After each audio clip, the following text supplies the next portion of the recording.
Cruz Ramos. Él es médico cirujano y partero, egresado de la Universidad de Guadalajara del Centro Universitario de Ciencias de la Salud. Tiene especialidad en anatomopatología, también por la Universidad de Guadalajara y del Centro Médico Nacional de Occidente del Instituto Mexicano del Seguro Social.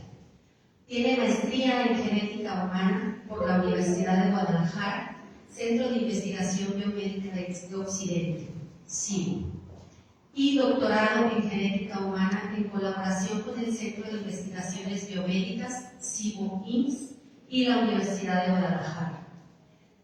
Todas las investigaciones que el doctor ha realizado están relacionadas con marcadores biológicos en el cáncer, enfermedades neurológicas y patología digital. La investigación está también dirigida, siempre a su cargo, con la identificación de marcadores pronósticos y de riesgo para enfermedades oncológicas y neurodegenerativas. Ha participado en múltiples disciplinas con marcadores biológicos de distinta naturaleza, desde microscopía a marcadores bioquímicos y moleculares en diferentes tejidos e incluso en aliento. Y ha participado en ensayos clínicos en la industria farmacéutica, en proyectos de cáncer de pulmón con inmunoterapia. Damos la bienvenida al doctor José Alfonso Cruz Ramos. Muchas gracias, doctor.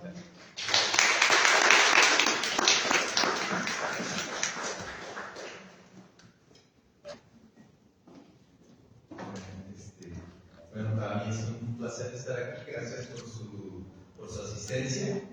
Y pues bueno, vamos a comenzar la presentación de conceptos básicos. Esta plática es introductoria para las siguientes ponencias que vamos a dar. Tengan los conceptos básicos de lo que es la inteligencia artificial y no suene como algo místico o muy extraño, porque realmente no lo es.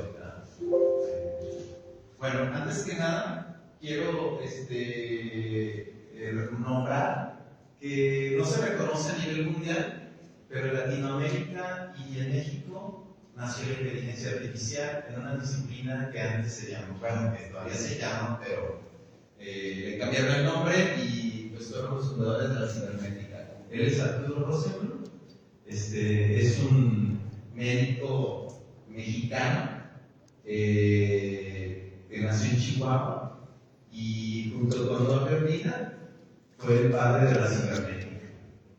Entonces, a partir de la cibernética nace la teoría del control y la inteligencia artificial. Entonces, solamente reconociendo a la creatividad mexicana, presento a Arturo Rosenbluth, que es de los científicos que más admiro y prácticamente es la guía en todo lo que yo hago como investigador. Entonces, para que se den cuenta, pues que realmente los mexicanos también estamos desde el inicio. Él nació en 1900. Ok, vamos a continuar, nada más como esta reseña breve, como honor a quien honor merece.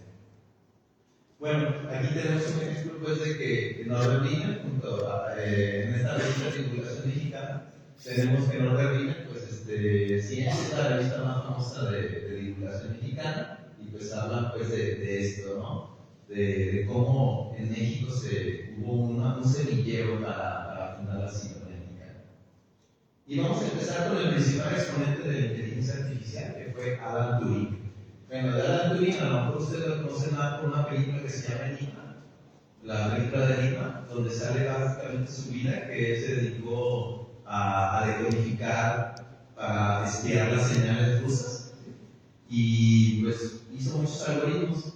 Y Alan Turing decía, pues, ¿qué es inteligencia artificial o qué es una máquina inteligente o una máquina de Turing? Y él decía que, pues, una hoja de papel, lápiz, goma, es el primer, digamos, una máquina de Turing porque cumple ciertas funciones básicas que hacen las computadoras, que es almacenar y organizar datos. Realmente, eso es lo que hacen las computadoras, eso es la inteligencia artificial. Organizar datos, estructurarlos y que se almacenen y después sacar conclusiones y tomar decisiones a partir de esos datos. Obviamente, digamos que las primeras máquinas pues eran las hojas de papel con su lápiz y su borrador, pero ya después con los procesos evolucionaron, ya vemos el producto de la inteligencia, ¿no? Y bueno, vamos a empezar con los conceptos básicos. Bueno, la inteligencia artificial surge y se hace tan prominente debido a que está ligada a tecnologías emergentes. Las tecnologías emergentes son aquellas tecnologías que están haciendo un cambio disruptivo en nuestras comunidades. Disruptivo es que las cosas ya no van a ser igual. Así como la pandemia fue disruptiva, también en noviembre de 2021 se liberaron las inteligencias artificiales generativas con la empresa OpenAI y pues va a cambiar el mundo. Ya está cambiando. Ustedes se han dado cuenta en sus alumnos, en ustedes mismos, cómo ya es otra forma de aprender con las inteligencias artificiales y pronto van a verlo de forma más intensa. Estas tecnologías emergentes se van a acoplar, estoy hablando de acoplar en el sentido que van a trabajar juntas en sinergia para llegar a un objetivo. El objetivo todavía no está bien establecido, lo tenemos que establecer los juntos, ¿sí? Los humanos, pero bueno, está la nanotecnología, la ingeniería de tejidos, los neomateriales, la impresión 3D, la edición genética y la computación cuántica en conjunto con la inteligencia artificial van a producir lo que llamamos el paradigma transhumano, es decir, el humano con superpoderes, digamos, ¿no? Es una realidad. Vamos a ver ahorita algunos ejemplos. ¿Por qué es tan popular la inteligencia artificial? Bueno, porque ya las enormes cantidades de datos que se están generando cada minuto, todos los celulares generan datos de ustedes mismos, todo genera data y todo se almacena en bases de datos o en hojas de datos. Esto ha producido que tengamos más información para poder manejar esa información y hacer predicciones. Otra cosa es que las velocidades de procesamiento en los últimos años son rapidísimas. Por ejemplo, una computadora i7 tiene una potencia impresionante, ¿no? Y aún así se requieren computadoras más potentes, pero ya son una realidad, y eso es lo que ha hecho que veamos a la inteligencia artificial de una manera ya concreta en YouTube, en los sistemas de recomendación de Netflix, en todo lo estamos viendo, ¿no? Y bueno, tengo aquí la inteligencia artificial. ¿Quién dio este término, no? ¿Quién dio este término? ¿Quién se le ocurrió? Pues a John McCarthy en 1950, ¿no? Y bueno, en un taller cerebral en 1956 se puso ya públicamente el término inteligencia artificial, ¿no? Y bueno, para Turing, que es el más prominente de inteligencia artificial, dice: una computadora puede ser llamada inteligente si lo que la llama a una persona haciéndole creer que es un humano. Ese es el famoso test de Turing. Y ya lo superamos. ¿Por qué? Porque si ustedes le preguntan a ChatGPT, ¿conocen ChatGPT? ¿No lo conocen? Es un chat con inteligencia artificial generativa, libre de uso. Ustedes le pueden preguntar cualquier cosa y le responden como un humano. Indistinguible. No, algunos humanos sí pueden distinguir que no es un humano, pero si le preguntan, ustedes no van a distinguir que es un humano que no es un humano que les está respondiendo. ChatGPT le dice GPT por Gepetto, como el cuento de Pinocho. Gepetto, una formación de madera que cobra vida, ¿no? Bueno, por eso dice GPT. Bueno, entonces Alan Turing decía que eso es inteligencia artificial, una máquina que no reconozcamos la diferencia si es humano o es máquina. Esa es la prueba y ya lo pasamos. Entonces ya estamos en la era de la inteligencia artificial.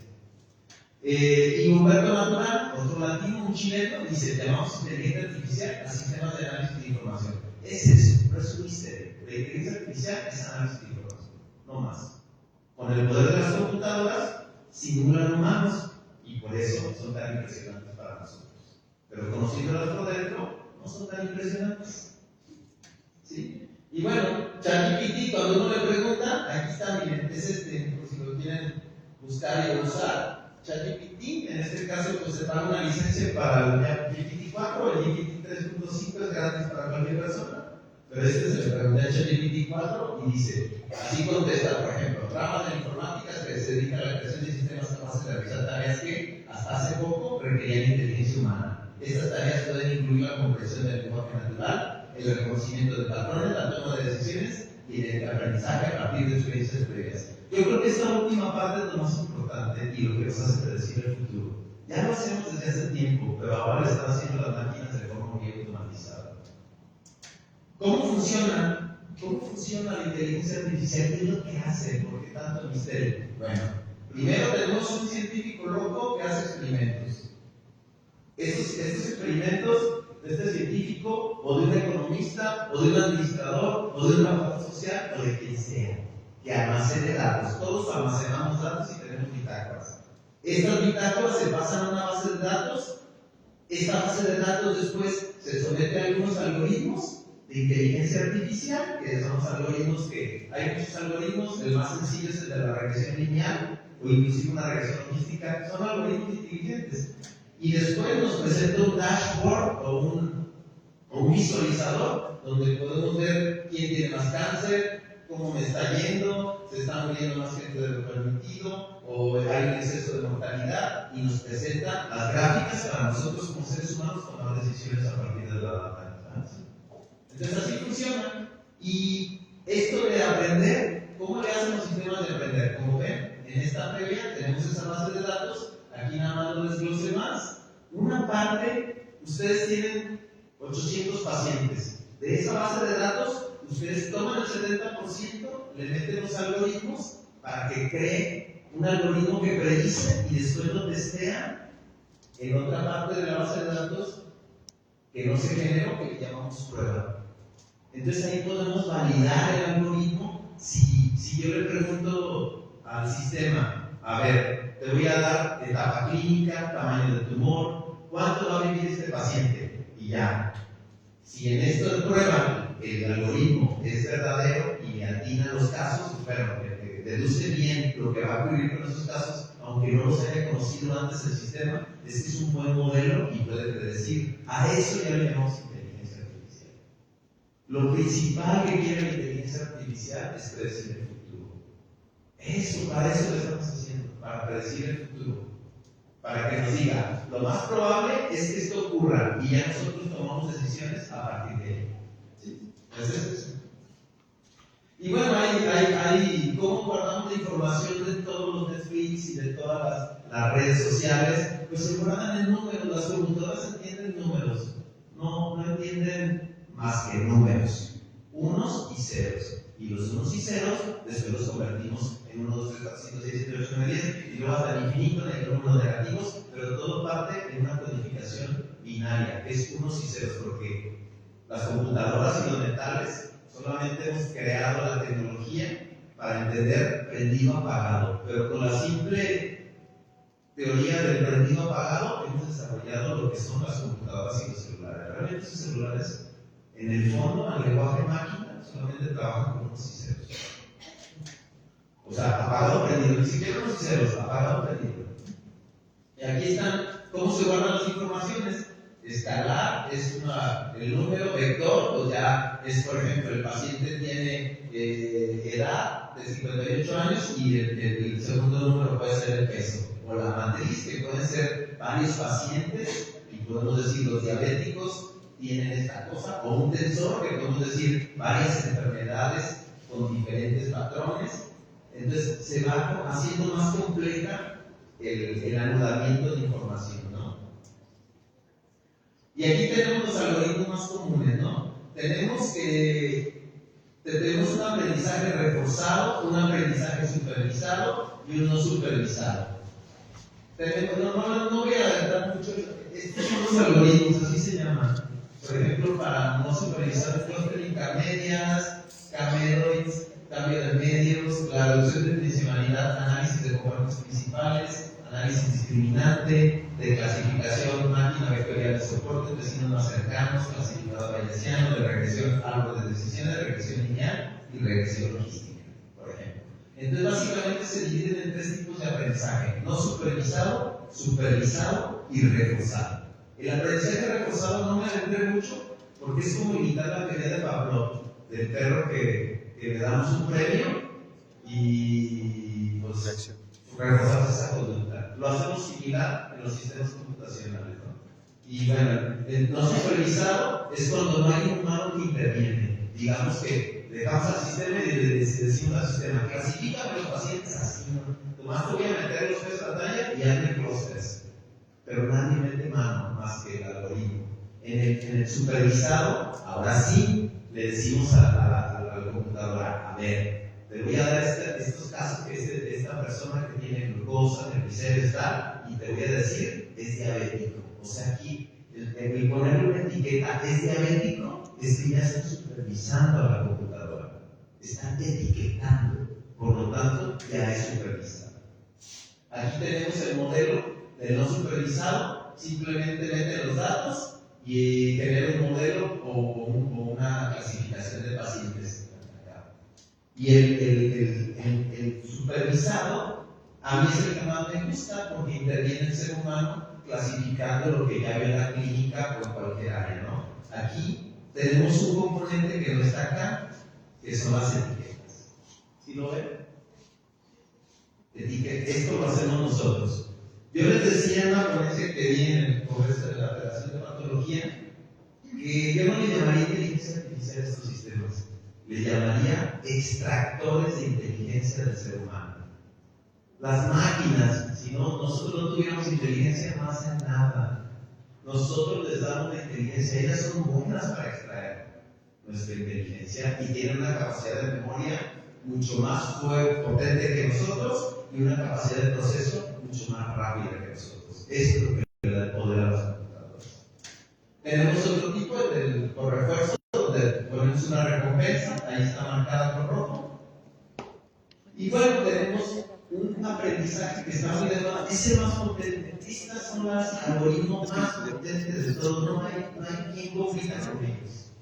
Las redes neuronales. Estas redes neuronales se diseñaron a partir de cómo funciona teóricamente una neurona, pero demasiado simplificada. Una neurona recibe miles de inputs, millones. Y aquí los podemos recibir no tantos inputs, pero básicamente tenemos la estructura de una neurona. Tenemos las dendritas que llegan, y luego digamos que tenemos el soma, y luego tenemos un axón que va a dar una señal de salida, y básicamente trataron de simplificar, pero bueno, metiéndolos a unos y ceros, crear la estructura de una neurona para determinar y sacar probabilidades o clasificar pacientes o clasificar fenómenos como económicos o fenómenos sociales. Se están usando mucho las redes neuronales. El problema de las redes neuronales es que son una caja negra. No sabemos cómo hicieron la redes. O sea, no tenemos idea cómo le hacen. Se empiezan a crear circuitos aquí en todo esto. Se empiezan a crear circuitos, pero lo que hacen nunca supimos cómo llevar al resultado, pero son muy poderosos.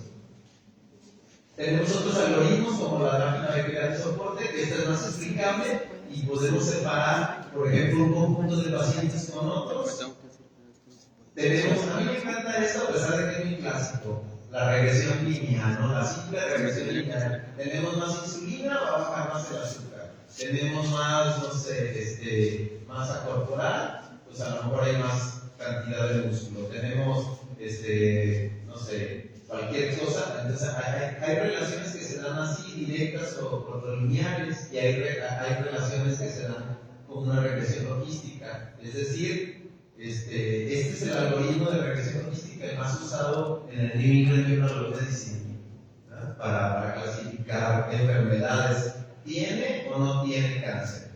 ¿Muere o no muere? Muchas veces se hace con la regresión logística para determinar los factores de riesgo que implican que un paciente se vaya, no sé, a insuficiencia renal o no, a muerte o vida, a progresión o no progresión.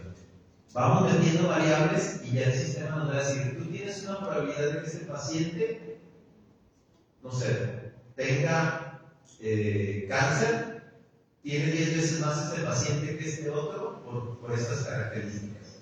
Estas regresiones fue el primer algoritmo y es de los mecanismos más importantes para predecir la regresión. Y bueno, muy importante la explicabilidad, que era lo que les decía. Hay algoritmos que podemos saber cómo lo hicieron para sacar la conclusión y algoritmos que no pueden saber cómo lo hicieron. Y ese es el asunto en medicina. O sea, algoritmos que no sabemos cómo lo hicieron, pero predicen muy bien los podemos usar en medicina. Si no sabemos cómo lo hicieron, hay una limitante.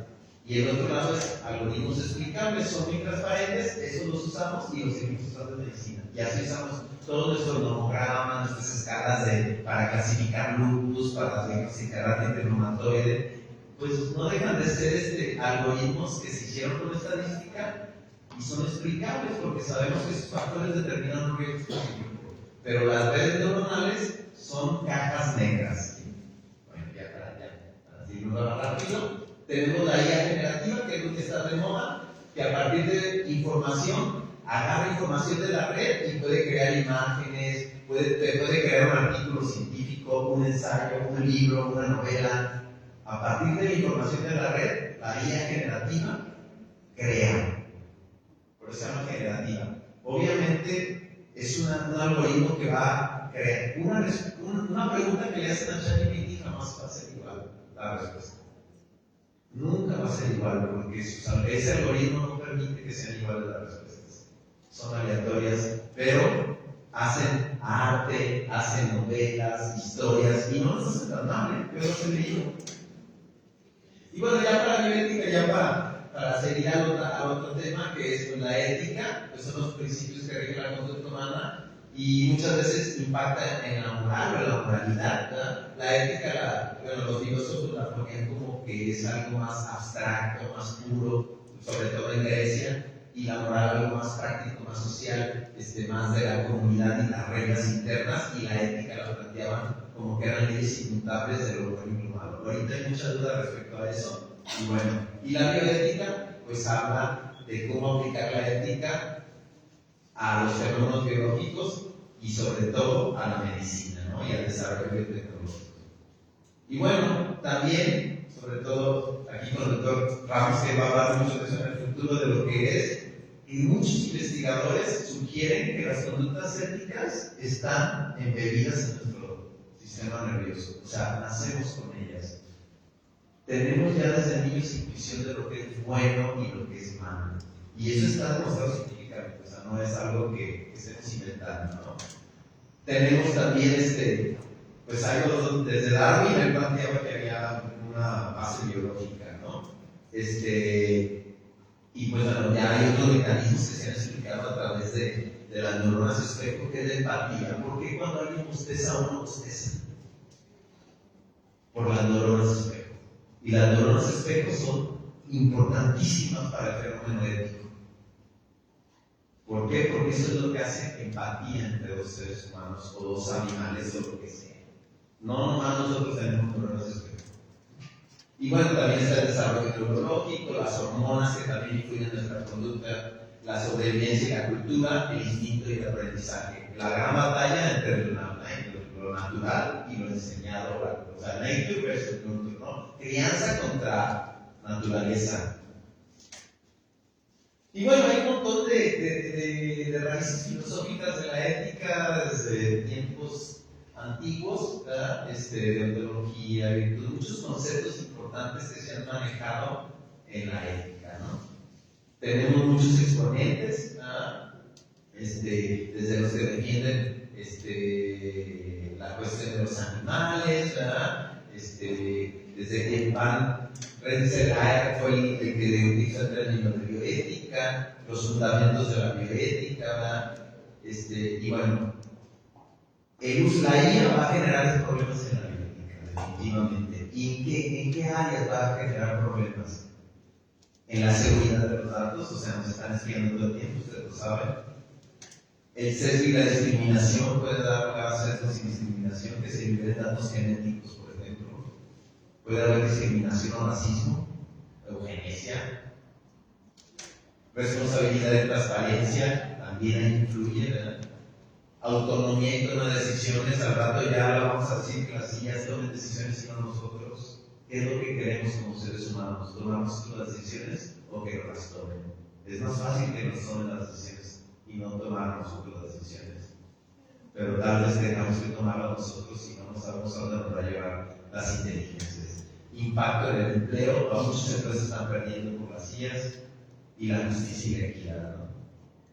Y bueno, por último, ya para terminar, el transhumanismo, que es pues ya muchos filósofos formales de universidades como la de Oxford están planteando fenómenos o fundamentando el transhumanismo, que se basa en la teoría evolucionista, es reduccionista, es racionalista, dice que la tecnología hace más feliz al hombre y que va a reducir desigualdades. En esto se basa para promover el transhumanismo, pero tiene muchas cuestiones todavía en cuestión. Y las bases tecnológicas, la decisión genética, implantes tecnológicos, realidad virtual, inteligencia artificial, todo esto va a incrementar demasiado las capacidades humanas y puede haber peligros en que el humano, como lo conocemos, ya no sea humano. Aquí tenemos exponentes del transhumanismo de universidades, científicos formales, los cuales están promoviendo el transhumanismo.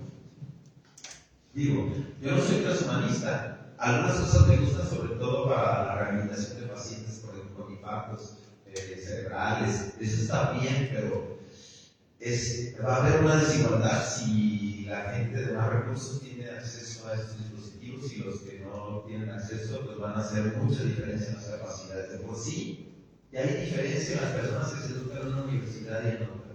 Ya hay injusticia. No nos educamos igual que en Finlandia. Los que se educan en el TEC se educan generalmente mejor que los que se educan en la universidad. ¿Por qué? Porque por el sistema. Igual puede suceder con los dispositivos.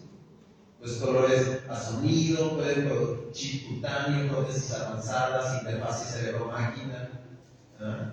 El transhumanismo quiere expandir las capacidades humanas, pero está la rama de la terapéutica en la cual yo sí estoy de acuerdo, generar fármacos, curar enfermedades. Y bueno, este es el principal exponente del transhumanismo a nivel mundial. Harari, es judío.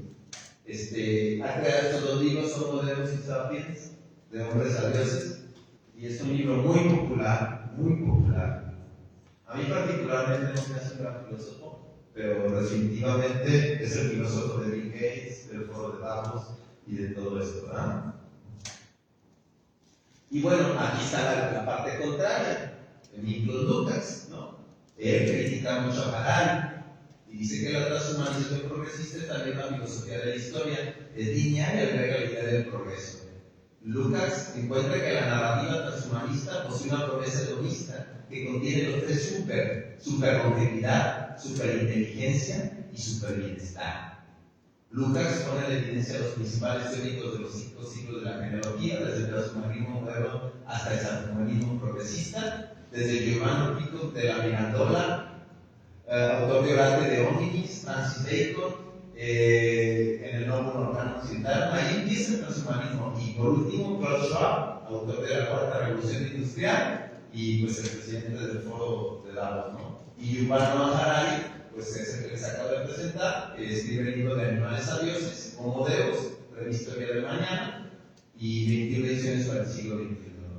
Estos son libros, y pues bueno, clasificaciones éticas serían mejora contra la naturaleza, mortalidad y la búsqueda de la inmortalidad, distribución justa de la tecnología, autonomía del individuo, vamos a seguir siendo autónomos los seres humanos, consecuencias intergeneracionales, límite entre curación o terapéutica y transhumanismo.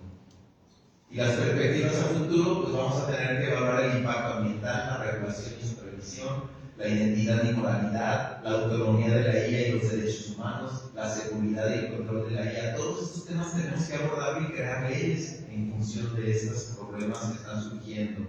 Aquí tenemos Elon Musk, que tiene su proyecto Neuralink, que se trata de implantar chips. Obviamente en Parkinson ya lo estamos haciendo, pues, pero se trata de implantar chips para mejorar la memoria, para mejorar la visión, para tener más fuerza, etcétera, ¿no? Entonces ya se está haciendo, ¿no? Ya se está haciendo. En algunos, sobre China ya hay un proyecto muy grande, más grandes que los de los Mossos, que ya tienen bases importantes. Tenemos, por último, pues les presento que esto no es nuevo, que desde los japoneses pues somos expertos en cyberpunks y en transhumanismo, ya tienen muchos años en sus animes y en los mangas hablando de transhumanismo. Por ejemplo, esta es una imagen, la del medio de una... A mí me gusta mucho, es una caricatura que se llama Ghost in the Shell, que se llama El fantasma en la armadura. que habla de cómo las inteligencias artificiales, pues está la película de Steven Spielberg de un niño que es un AI, ya la vieron, o está la clásica con soundtrack de Vangelis, de Blade Runner, con Harrison Ford, que también habla de que él se enamora de una cyborg.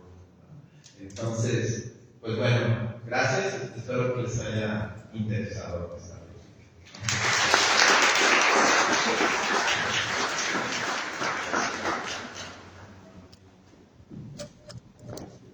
Agradecemos al doctor José Alfonso Cruz su excelente ponencia, nos da un panorama muy amplio, creo, de todo lo que conlleva la inteligencia artificial, todas las maravillas, ¿no?, que podemos realizar con ella, pero creo que otra parte muy importante es concientizarnos, ¿no?, de los peligros que también esto puede tener si no se aplica de la forma correcta.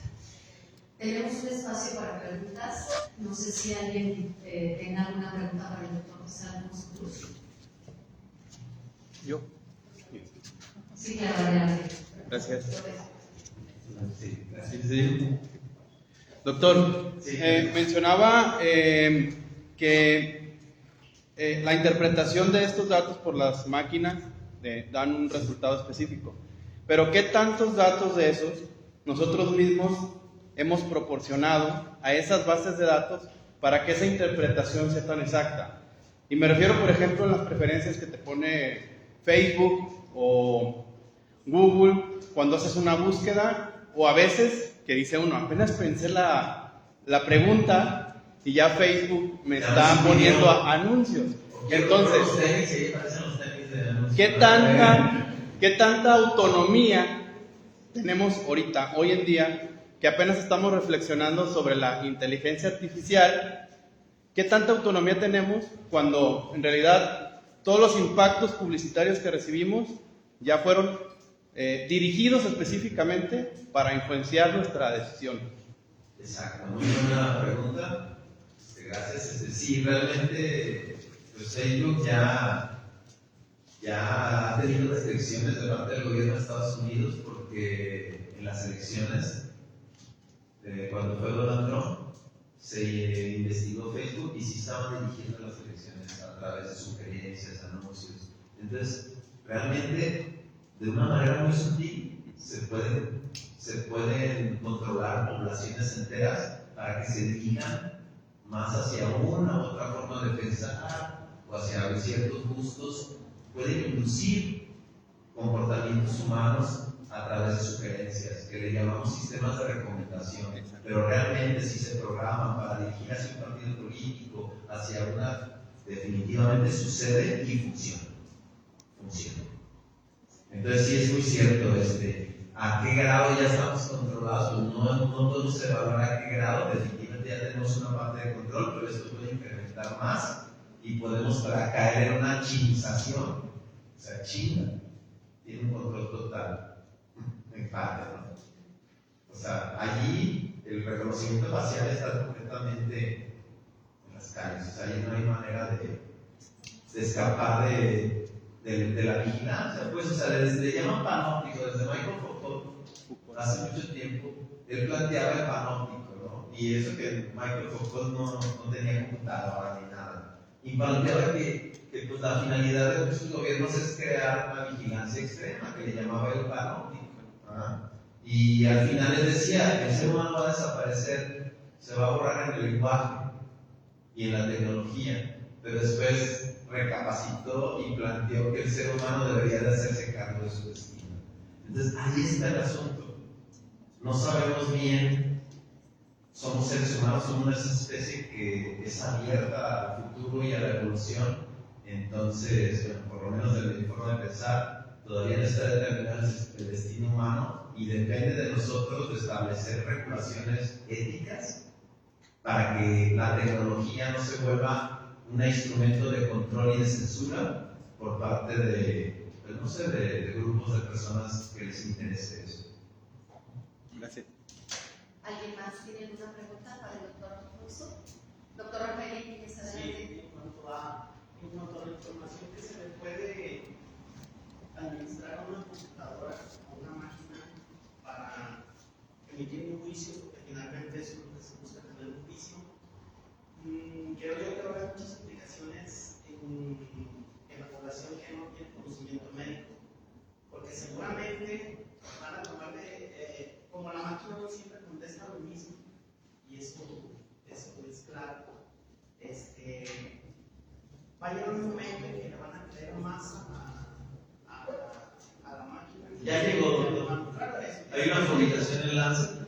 año pasado. Es una revista médica, como saben. Todos los médicos saben que Lancet probablemente después de New England es la revista que más leemos.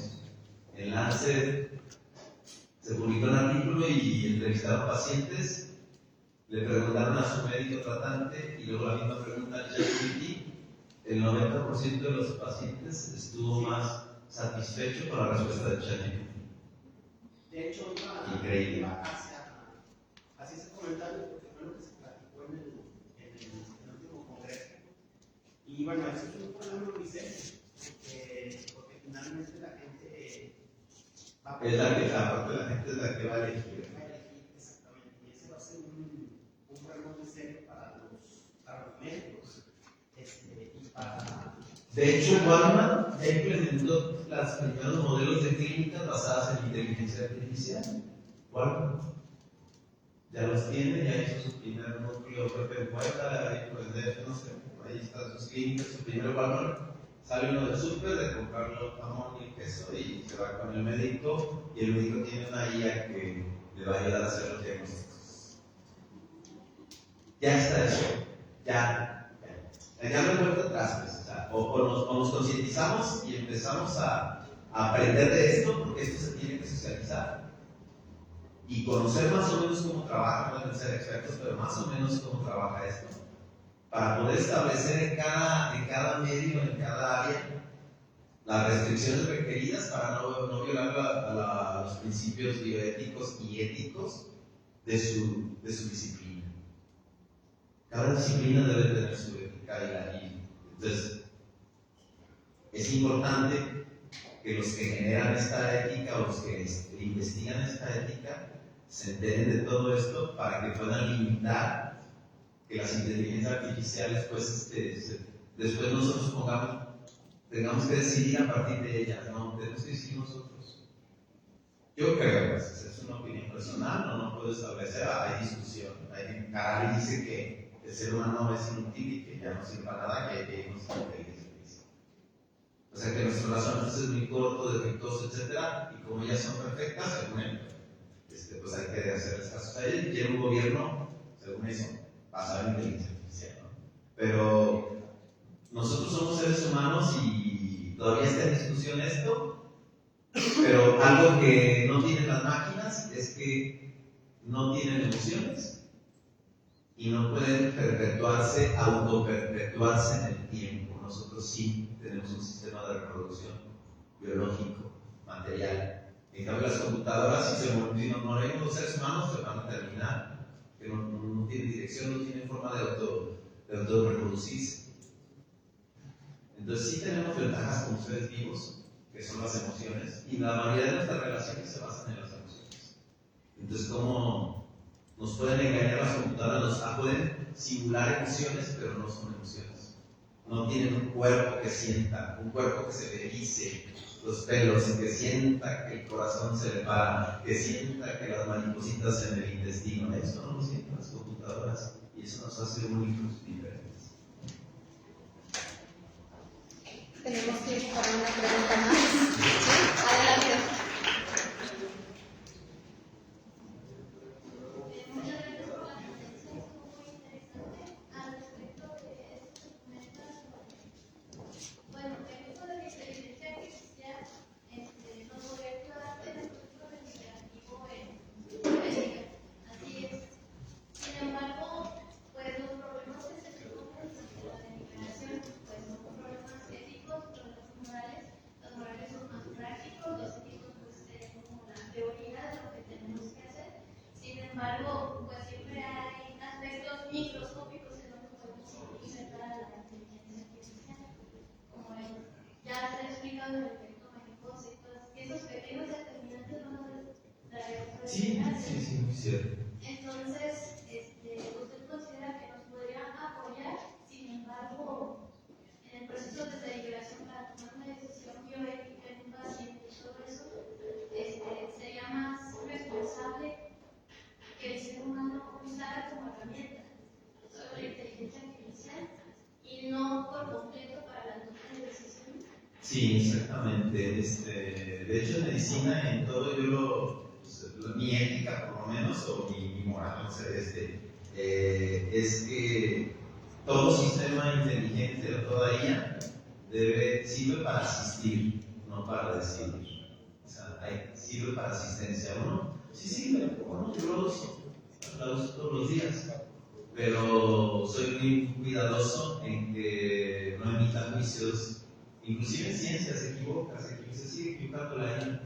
Entonces, sí sirve para nosotros ayudarnos a razonar y todo esto, pero yo creo que debemos conservar el trato entre humanos y las decisiones entre humanos como parte fundamental de nuestra sociedad, porque creo que es un riesgo si dejamos que las inteligencias decidan, como dice Caray. Híjole, nos puede llevar a cuestiones un poquito totalitarias, ¿no? Aunque no parezca, creo yo. A lo mejor ni cuenta nos damos, pero ya vamos a estar bien metidos en una camisa de percepciones muy limitadas a lo que nos dan los medios o las redes sociales, si no nos defendemos, que si la relación es entre seres humanos, hablando de frente y tomando decisiones, pues, a la manera tradicional. Obviamente con ayuda a lo mejor de las IAs, pero siempre conservando la relación humana como base, pues, de las sociedades humanas, no relaciones con máquinas, humanos con humanos, máquinas como asistentes.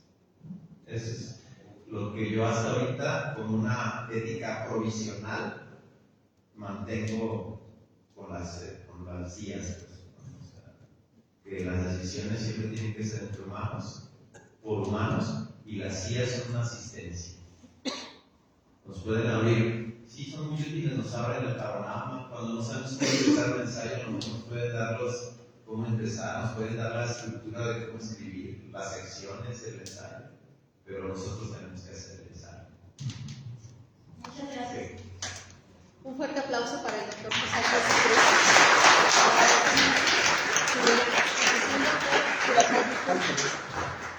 Muchas Un gracias. pequeño detalle por parte del Instituto Jalisciense de Cáncer.